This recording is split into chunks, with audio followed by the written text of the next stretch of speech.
바랍니다.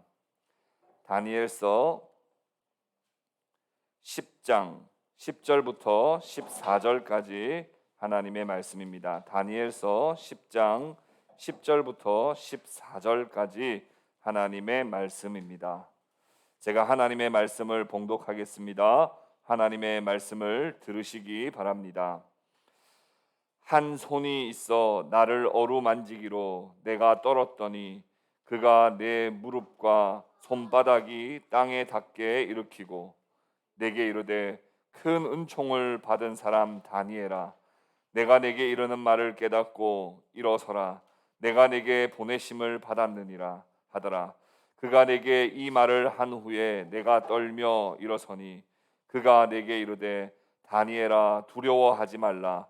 내가 깨달으려 하여 내 하나님 앞에 스스로 겸비하게 하기로 결심하던 첫날부터 내 말이 응답받았으므로 내가 내 말로 말미암아 왔느니라. 그런데 바사 왕국의 군주가 21일 동안 나를 막았으므로 내가 거기 바사 왕국의 왕들과 함께 머물러 있더니 가장 높은 군주 중 하나인 미가엘이 와서 나를 도와주므로 이제 내가 마지막 날에 내 백성이 당할 일을 내게 깨닫게 하러 왔노라. 이는 이 환상이 오랜 후의 일임이라 하더라. 아멘. 우리 KPM 서남아시아 우리 그 지역장으로도 섬기고 계시고 또 특별히 우리 인도에서 귀한 사역을 하고 계신 우리 김강선 선교사님, 우리 작년에도 우리 또 뵙고 말씀을 들었는데요. 오늘도 우리 나오셔서 하나님 말씀 전해 주실 때 함께 또 은혜 받으시는 시간 될 수 있기를 바랍니다. 우리 선교사님 나오실 때 우리 박수로 환영하겠습니다.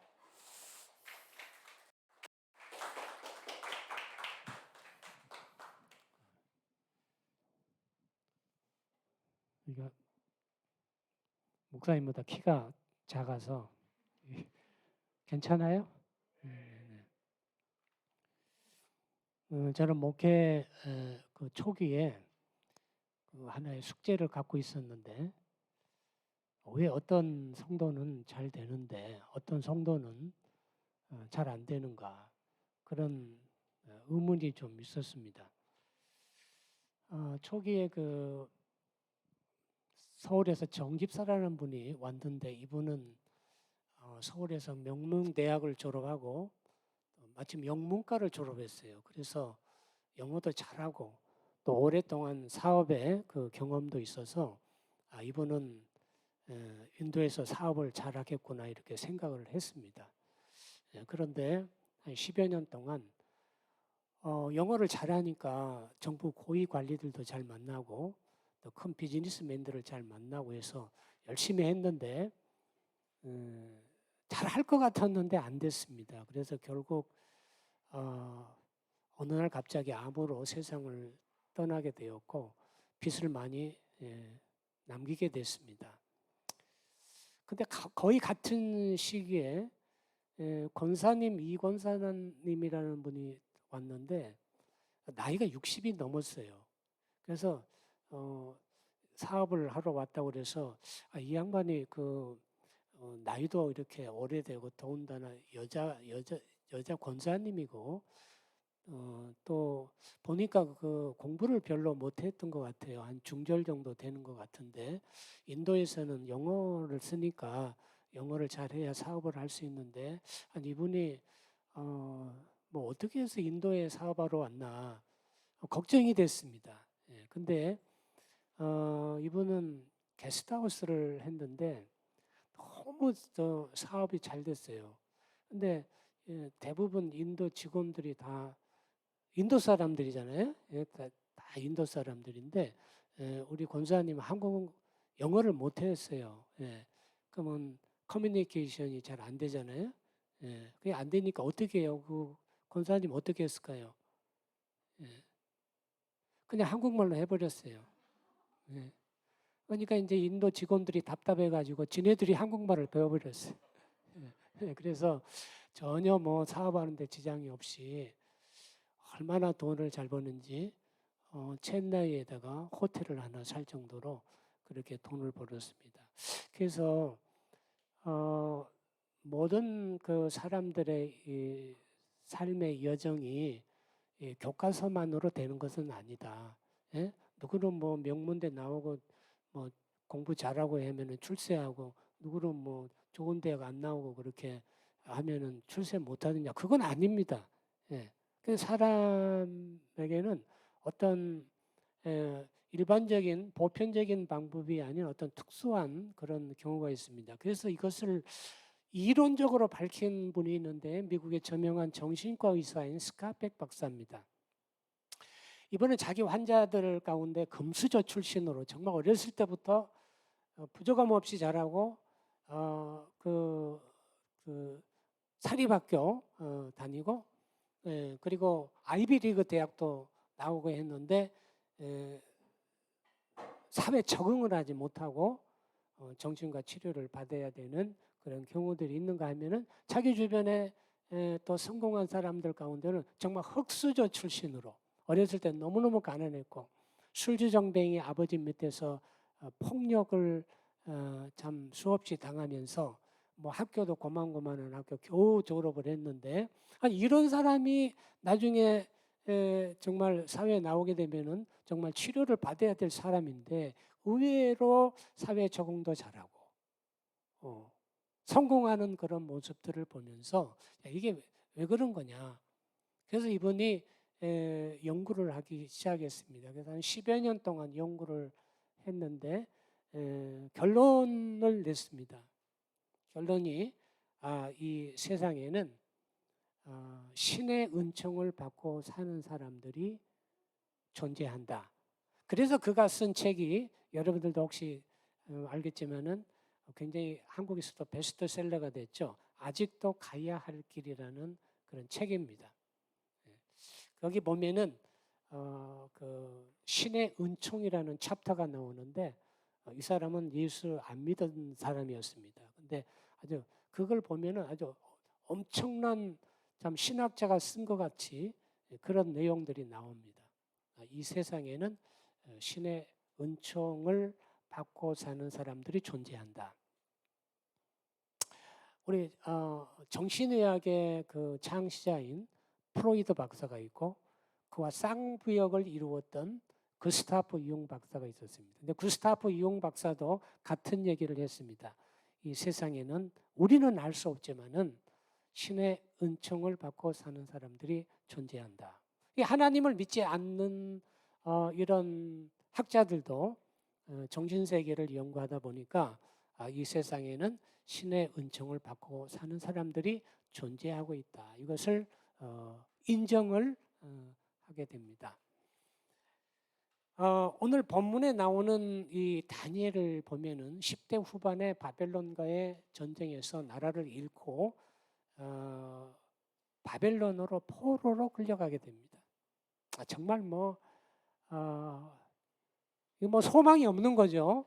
남의 나라 포로로 끌려갔으니까. 그러나 다니엘은 후에 바벨론의 재상이 되었고, 벨사살 왕, 다리오 왕, 그 다음 세대의 페르시아 고레스 왕까지 섬기는 참 권력의 핵심으로 있었습니다. 거의 70년 동안 그렇게 했습니다. 이 남의 나라에 포로로 끌려가서 그 나라의 이 엘리트들 다 젖히고 이렇게 재상으로서 나라를 다스린다는 것은, 이거는 보통 사람이 아닙니다.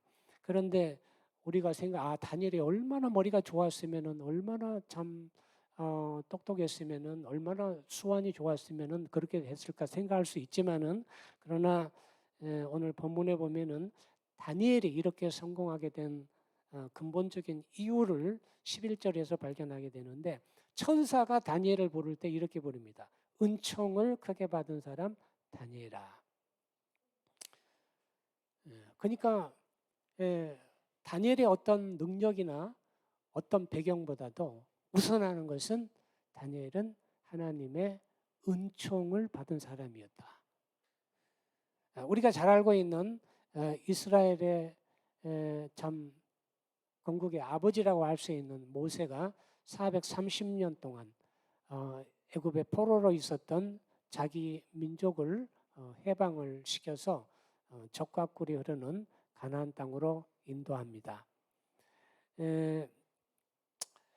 출애굽기 33장 17절에 보면은 여호와께서 모세에게 이르시되 너는 내 목전에 은총을 입었고 그랬습니다. 그 은총을 입었기 때문에 200만 이상 되는 그 이스라엘 백성들을 이끌고 가나안 땅까지 갈 수가 있었습니다. 이게 뭐 모세가 뭐 지혜와 경영력과 뭐 리더십 이런 것이 원래부터 있었던 것은 아니고 모세는 참 그 40년 동안 광야에서 양이나 키우고 참 처갓집살이 하던 참 별 볼 일 없는 사람이었는데 너는 내 목전에 은총을 입었고 하나님의 은총을 입었기 때문에 이런 위대한 일을 할 수가 있었습니다. 우리가 잘 알고 있는 일천년에 하나 나올까 말까 한 리더 다윗, 사무엘하 7장 15절에 보면은 나단 선지자에게 하나님께서 이렇게 말합니다. 다윗에 대해서 내가 네 앞에서 패한 사울에게서 내 은총을 빼앗은 것 같이 그에게는 빼앗지 아니하리라.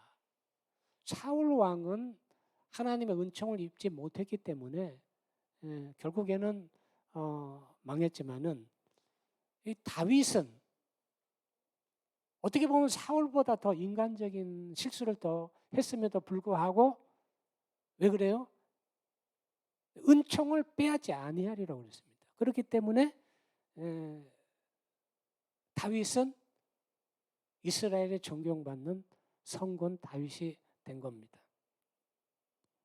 그래서 결국에는 우리는 성공하기 위해서 밤을 지새고 공부하고 실력을 쌓고 남들보다 더 부지런해서 성공하는 것이 아니라 그 이전에 하나님의 은총이 우선해야 된다는 것입니다. 그러면은 하나님의 은총이 임했다는 그 표징이 무엇인가? 하나님의 은총이 어떤 사람에게 임하는데 그 임한 표징이 무엇인가? 그 첫째가 하나님의 말씀을 깨닫게 됩니다. 11절에 보면은 은총을 크게 받은 사람 다니엘아 내가 네게 이르는 말을 깨닫고 일어서라 그랬습니다.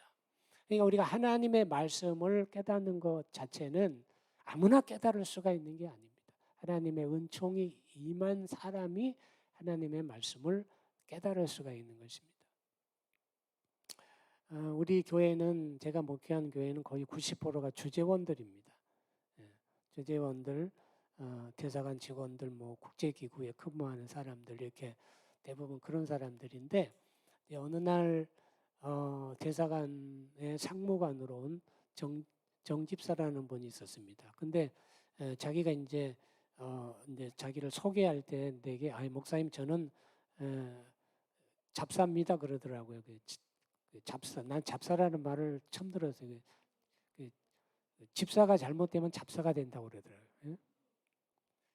근데 겸손한 줄 알았어요. 그렇게 그 자기를 낮추는 원래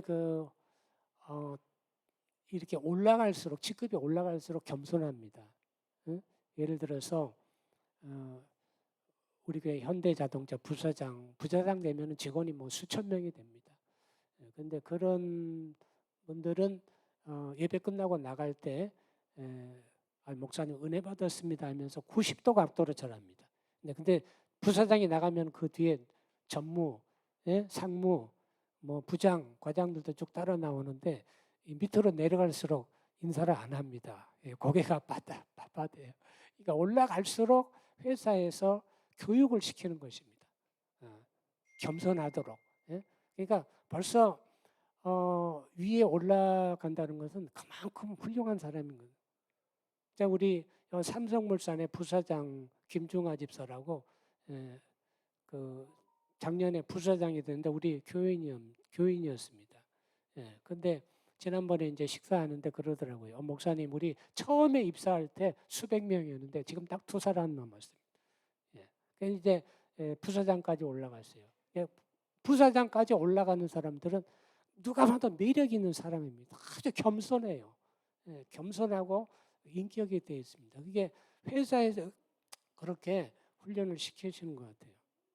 근데 이분도 자기를 잡사로 해서 겸손한 줄 알았어요. 근데 설교할 때 이렇게 보면은 머리 열심히 적고 있어요. 그래서 나는 생각에 이분이 이제 설교 시간에 은혜를 받고 중요한 것을 적는가 보다 생각을 했어요.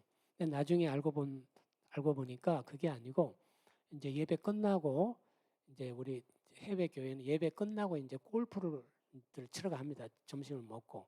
근데 이제 그 시간에 예배 시간에 이제 골프 조편성을 하고 있었던 거예요.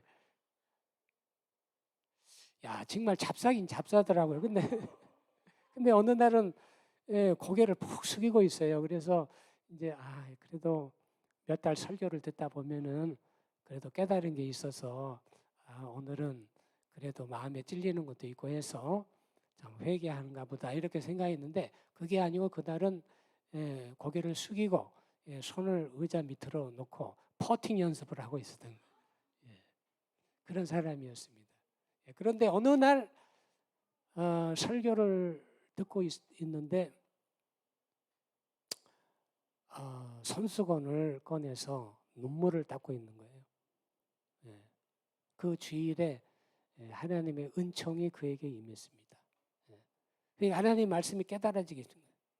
그래서 이 설교 말씀이 자기를 향한 자기에게 향한 하나님의 말씀인 것이 막 가슴에 닿으면서 견딜 수 없는 그 참 감동과 또 회개로 눈물을 그렇게 막 흘린 겁니다.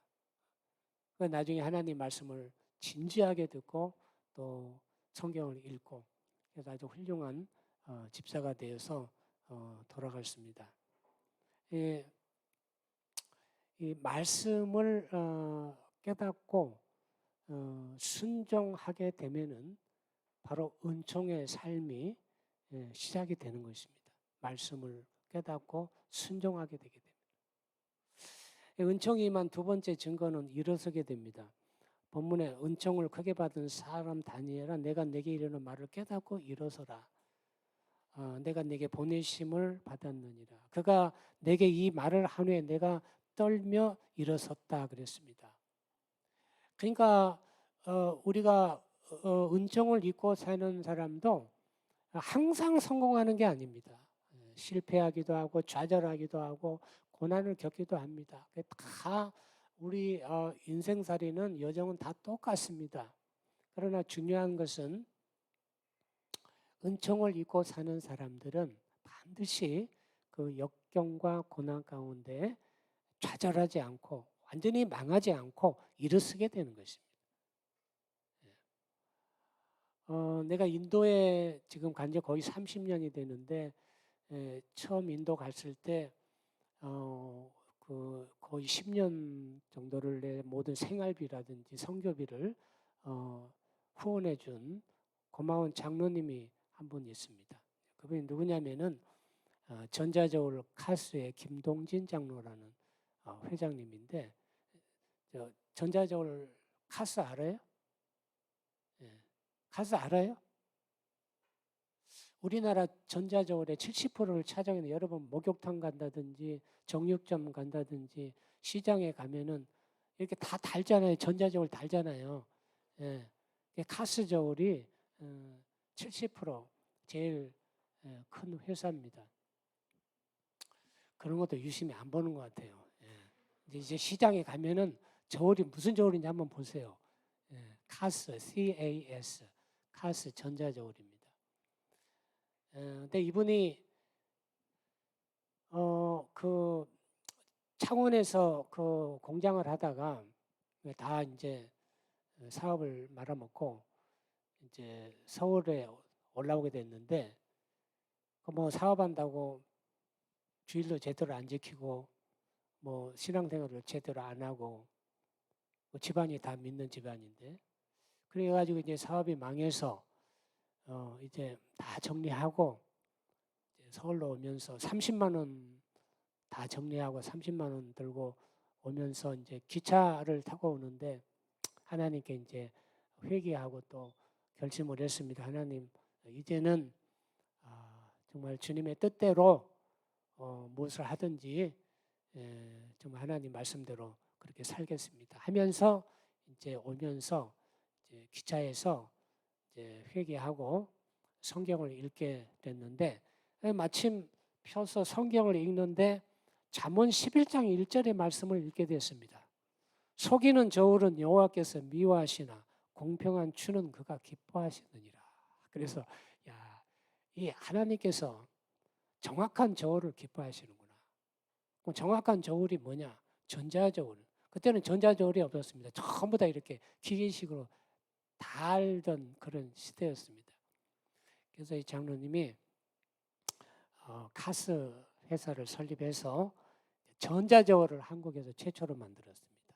그때는 일본에서 이제 전자저울을 아주 귀하게 그런 데만 이제 좀 써서 가지고 와서 이제 쓰던 시절이었는데 전자저울을 이제 만들게 됐습니다.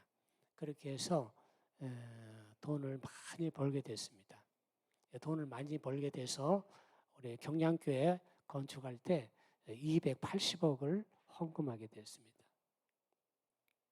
숫자에 대한 개념이 안 나오죠. 280억을 헌금했습니다. 한 사람이 280억을 헌금한다는 것은 이거는 하나님의 은혜가 아니면 안 되는 일입니다. 근데 하나님께서 IMF 때 제일 돈을 많이 벌게 했습니다.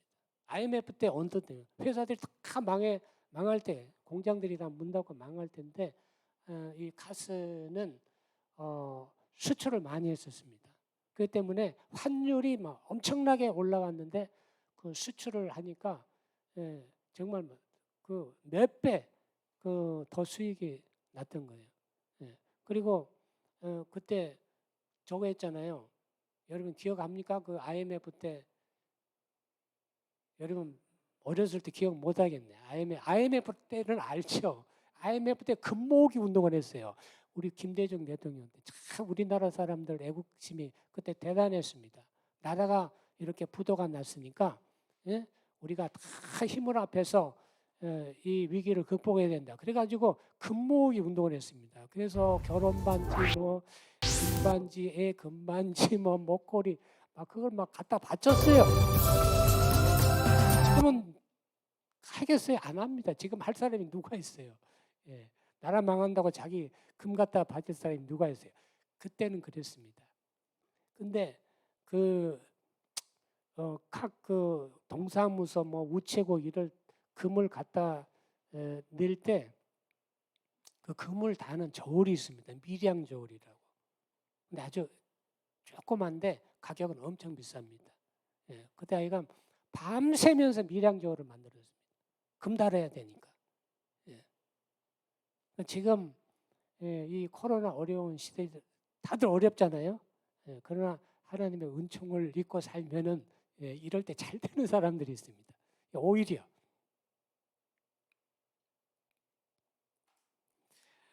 그러니까 실패를 통해서 하나님께서 꼭 다시 일어나게 합니다. 그렇게 하는 것은 오직 하나님의 은혜만을 깨닫고 하나님의 은혜만을 의지해서 살도록 하기 위해서 하나님께서 때로는 은총을 입고 사는 사람들도 넘어지고 좌절하게 함으로써 다시 이렇게 세움으로 정말 잘 돼도 교만하지 않고 잘못돼도 극히 낙심하고 또 절망하고 또 망하지 않도록 오직 하나님의 은혜만을 믿고 살 수 있도록 하나님께서 이렇게 일어서게 하시는 것입니다. 세 번째로는 하나님의 은총이 내게 임했나 안 임했나 그 증거는 사명의 삶을 살게 됩니다. 사명, 미션, 하나님께서 내게 주신 미션 이것을 깨닫고 사명의 삶을 살게 됩니다. 14절에 이제 내가 말이래 내 백성에 당할 일을 내게 깨닫게 하러 왔노라. 대저 이 이상은 오랜 후의 일이니라 그랬습니다. 다니엘의 미션은 뭐냐면은 하나님께 계시를 받아서 앞으로 오는 세상 한 500년 이후에 이 세상들을 하나님께서 다 가르쳐 줬습니다. 다니엘서 2장에 보면은 느부갓네살 왕이 금신상의 꿈을 꾸잖아요. 하나님께서 주신 꿈입니다. 그래서 다니엘만 해석하게 되는데 하나님께서 가르쳐 줬습니다. 앞으로 이 바벨론 시대가 끝나면은 페르시아 시대가 오고, 페르시아 시대가 끝나면은 헬라 제국이 오고, 헬라 제국이 끝날 때쯤 로마 제국이 온다. 그걸 다 500년의 역사를 다 계시를 하나님 주셨습니다. 그렇기 때문에 다니엘은 이 다니엘서를 써서 이스라엘 백성들에게 앞으로 이런 세계가 오기 때문에 미리미리 역사를 알고 대비하도록 그렇게 했습니다. 이것이 다니엘의 미션이었습니다. 그런데 다니엘은 이 미션 때문에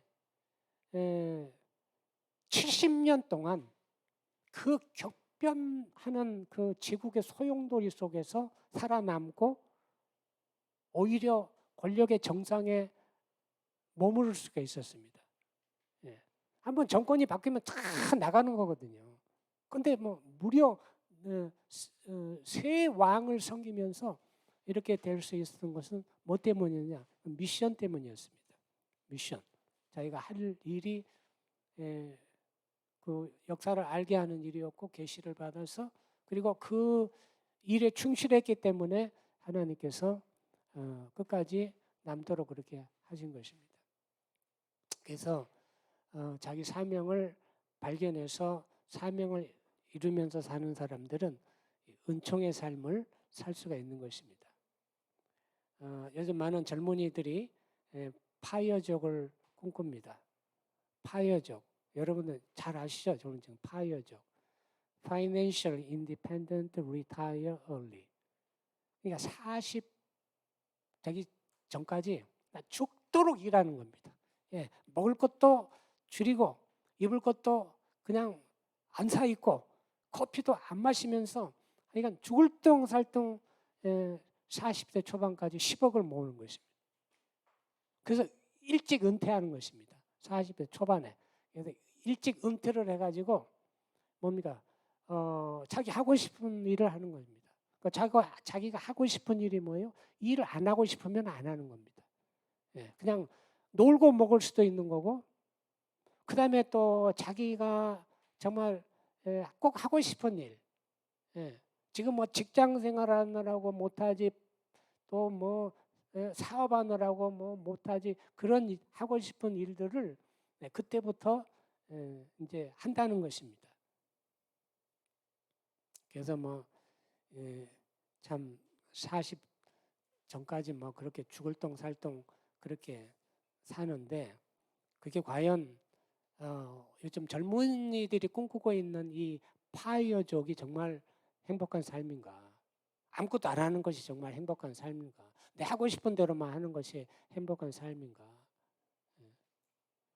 우리 나이 드신 분들도 65세 이상 되신 분들 가운데 자기가 행복하다고 생각하는 사람들은 별로 없습니다. 그런데 가끔씩 나는 나이가 들었어도 행복하다 이렇게 느끼는 사람은 어떤 사람들이냐면은 일을 하고 있는 사람들, 일거리가 있는 사람들, 나이가 들어도 놀지 않고 뭔가 가치 있는 좀 뭔가 인컴을 많이 만들 수 있는 그런 일을 하는 사람들은 그렇게 드물지만은 자기가 그래서 행복하다고 생각을 하는 것입니다. 그러나 파이어족이건 그러나 뭐 이렇게 나이 들어서 무슨 일거리가 있건 간에 그거는 뭐 좋은 다른 사람에 비해서는 물론 참 훌륭하다고 할 수 있지만은 그러나 그거는 절반의 행복이다. 절반의 완성이다. 왜? 사람은 떡으로만 사는 것이 아니고 영혼이 있기 때문에 그것만 해가지고는 완전한 삶을 살 수가 없는 것입니다. 가장 완전한 삶, 그것은 바로 은총의 삶입니다. 사명의 삶이라고 할 수 있겠죠. 나는 정말 하나님의 은총으로 살고 있다는 것을 내가 알게 되면은 그거는 완전한 삶입니다. 그건 내가 좁은 집에 살건 집이 없건 내 수입이 얼마나 되건 그 상관은 없습니다. 내가 지금 하나님의 은총으로 살고 있다는 것을 깨닫는 것은 내 자신이 특별한 존재인 것을 깨닫는 것입니다. 남과 비교할 수 없는 나만의 특별한 존재라는 것을 깨닫기 때문에 이것은 정말 완전한 삶입니다. 이렇게 우리가 정말 하나님 말씀에 순종해서 우리가 그런 은총의 삶을 살게 되면은 정말 부족함이 없는 삶을 살게 됩니다. 작년에 와서 제가 간증했잖아요. 우리 인생의 여정을 출애굽한 이스라엘 백성들이 가나안 땅에 도착하기까지 40년 이것을 우리 인생 여정에 그렇게 비유를 합니다. 그래서 질문을 했습니다.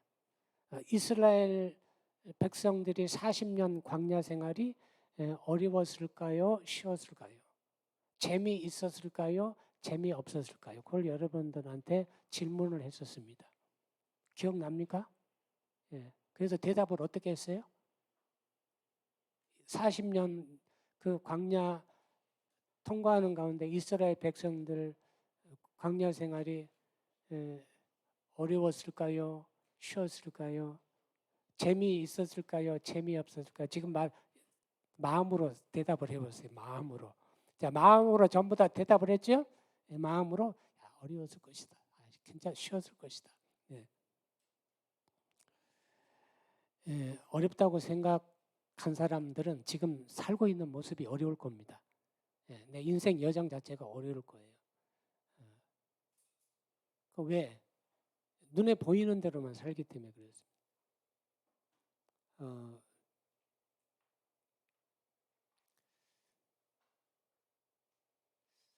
우리에게 가장 기본적인 것이 뭡니까? 먹고 사는 문제입니다.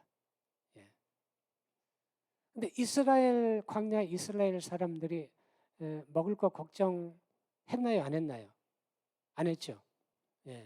느헤미야 9장 15절에 보면은 그들의 굶주림 때문에 그들에게 양식을 주시며 그랬습니다. 그러니까 내가 양식을 구한 게 아니고 내가 양식을 만든 것이 아니고 어떻게 해요? 하나님께서 양식을 주셨습니다.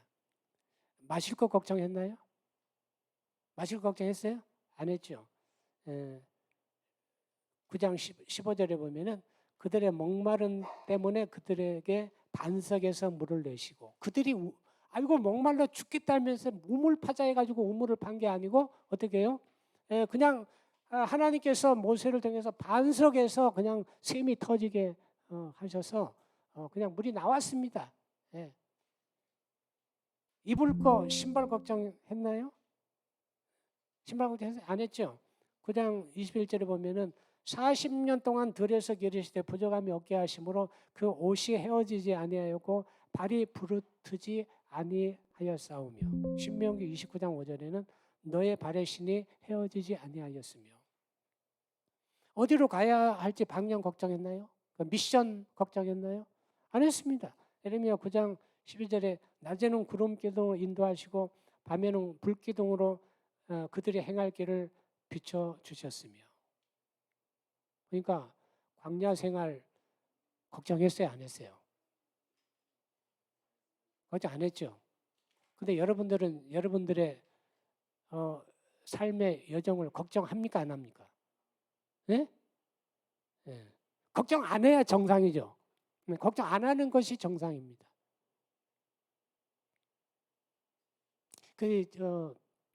작년에 와서 간증했잖아요. 이렇게 어려운 이 시기에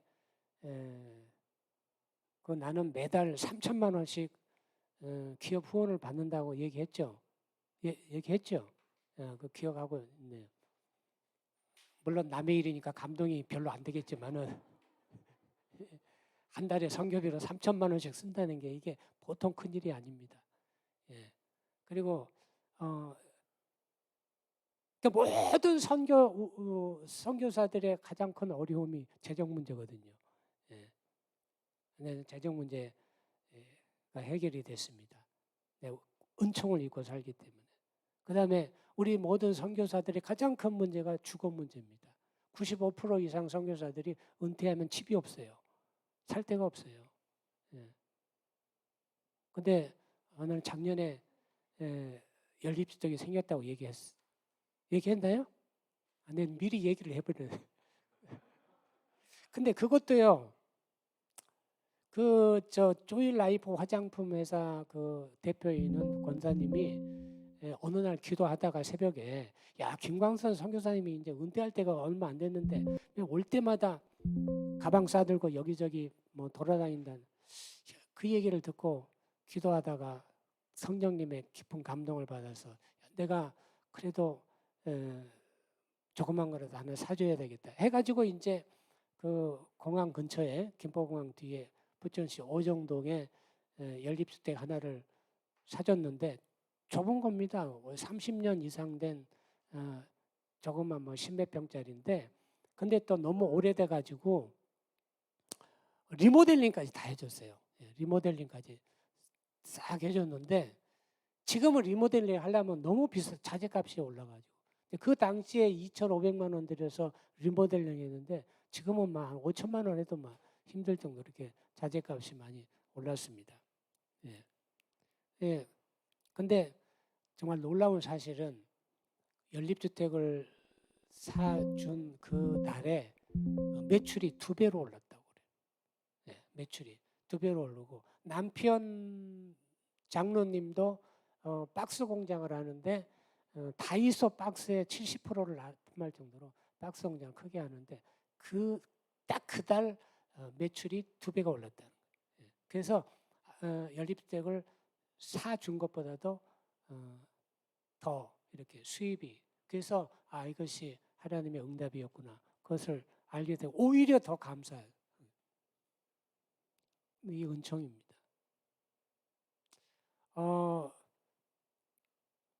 저는 국민연금을 60세부터 받고 있습니다. 예.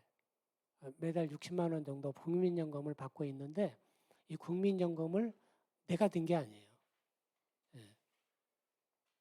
이제 60 가까이 됐을 때 은퇴한 후에 어떻게 해야 되나 하고 이제 국민연금공단에 전화를 해서 뭐 이 나이 들어서 국민연금에 가입할 수 있습니까? 물었더니 생년월일을 대래요. 그래서 54년 5412 1018 920 이렇게 했더니 내년부터 국민연금 받는다는 거예요. 대상자라는 거예요. 그래서 아니 나는 국민연금을 들어본 일이 없는데 혹시 동명이인 아닙니까? 그랬더니 맞다는 거예요.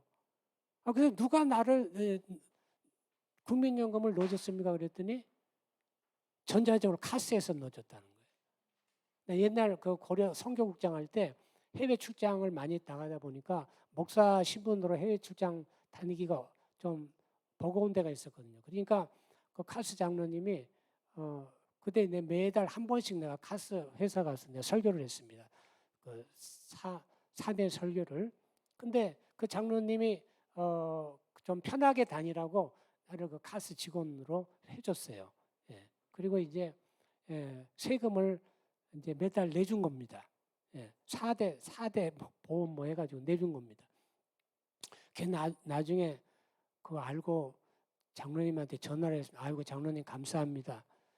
이렇게 장로님 덕분에 이렇게 연금을 받고 있습니다. 그랬더니 장로님 하신 얘기가 목사님 저는 모르는 일입니다. 예. 하나님께서 선물로 주신 것 같습니다. 회사에서 알아서 한 거예요. 하나님의 말씀에 그대로 믿고 순종을 하다 보면은 이 은총의 삶이 저절로 되는 겁니다. 하나님 모든 것을 다 공급하는 것입니다. 가장 중요한 내가 완벽한 삶이라고 얘기하는 이유는 뭐냐면은 내가 은총을 받고 살면은 내 은총이 다른 사람에게도 간다는 겁니다. 우리는 그것을 이 땅에 하나님의 나라가 임했다고 그런 것입니다. 시밤이라는 인도 아이가 있습니다. 대학 교수였던 아버지가 갑자기 세상을 떠나게 돼서 그때부터 데려다가 키워서 델리대 한국과를 졸업을 하고 지금 서울 연세대 경영학과 재학 중에 있습니다. 지금 1학년인데 지난 학기에 그 가을 학비가 700만 원 나왔습니다. 근데 얘는 공부를 지금 하고 있습니다. 그리고 요즘 알바가 힘들어서 생활비까지 대주고 있습니다. 얼마나 큰 은총입니까? 근데 이 아이는 참 나중에 자기가 그럽니다. 내가 꼭 나도 목사님처럼 남에게 베풀 수 있는 사람이 될 겁니다. 이제 그런 다른 사람을 통해서 그런 얘기를 들었습니다. 이 가정이 힌두교 집안이었는데 지금은 다 신실한 성도가 됐습니다. 그 어머니도 내게 전화할 때마다 참 엄마로서 해줄 일이 아무것도 없는데 목사님이 대신해서 이렇게 애를 길러주시 너무 고맙다며 눈물을 흘립니다. 얘가 새벽 3시 반에 일어나서 인도에 있는 어머니를 깨워서 기도를 합니다. 이런 아이들이 지금 기르고 있는 아이들이 한 107명이 됩니다. 107명이 됩니다. 이거는 내가 하는 것이 아니고 나도 은총을 받고 내 은총을 흘려보내기 때문에 그 혜택을 받는 사람들. 아이들뿐 아니라 학교, 한세님 마을 여러 그 분야에서 이렇게 은총이 흘러 들어가게 됩니다. 거기 하나님의 나라가 임하게 됩니다. 그것을 우리는 은총의 삶이고 완전한 삶이라고 부를 수 있는 파이어족의 삶이 아니고 완전한 삶. 내가 은총을 받고 정말 감사와 만족하면서 다른 사람에게 이 은총을 흘려보내는 것. 우리 동행교회 우리 친구 여러분 하나님의 말씀을 그대로 믿고 순종하다 보면은 어느덧 나도 모르는 사이에 은총의 삶으로 들어가게 됩니다. 하나님의 말씀을 믿고 따르는 것을 습관화해야 됩니다. 습관화. 그러면 저절로 이런 일이 이루어지게 됩니다. 나뿐만 아니라 다른 사람에게 또 은총을 전할 수 있게 됩니다. 이것이 바로 전도고 선교고 완전한 삶입니다. 여러분 모두가 다 하나님 말씀 깨닫고 순종하고 그리고 어떤 환난과 시험 가운데서도 다시 일어서게 되고 내게 주어진 사명을 잘 감당하는 은총의 사람들 되기를 축원합니다. 기도하겠습니다. 하나님 우리 아버지 감사합니다. 오늘 동행교회에서 우리 친구들과 더불어서 은총의 삶에 대해서 말씀을 나누었습니다. 하나님 아버지, 우리는 이런 참 거저 이 하나님의 은총을 받고 사는 사람들인데 깨닫고 이 은총에 반응하는 정말 감사하는 보답하는 그리고 은총을 흘려보내는 이러한 완전한 삶을 살 수 있는 우리 동행교회 친구들 되게 하여 주옵소서. 예수님 이름으로 기도합니다. 아멘.